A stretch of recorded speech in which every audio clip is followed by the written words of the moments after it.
পিঠা উৎসবে পিঠা খেতে গেলাম, হুররে!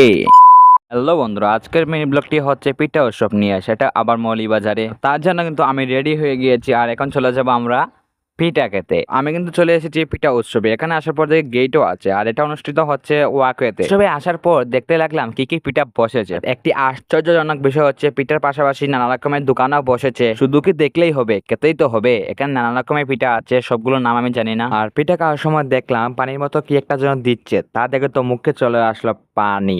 শুধু কি মুখে পানি আসলে হবে, টেস্ট তো করতে হবে কেমন। মামা বাকি দোকানগুলো কই, চলে গেছে নাকি বাড়িতে? বাড়ি আসার পর দেখি ভিতরে অনেক মানুষ দেখা যাচ্ছে। তারপর আমি গেটের দিকে তাকিয়ে থাকলাম, কারণ এখান থেকে এখন চলে যাব। এখানে থাকলে আমার পকেটটি শূন্য হয়ে যাবে, সম্পূর্ণ টাকা শেষ হয়ে যাবে। কারণ আমি হলাম ফাইনালি ম্যাচে চলে আসলাম। আর আজকে ভিডিও টপিক্স এখানে সমাপ্ত হচ্ছে। দেখা হচ্ছে আবার নেক্সট মিনি ব্লগে। অনেক ক্লান্ত হয়ে গিয়েছি, সো আমি ঘুমাই, আর আপনারা সাবস্ক্রাইব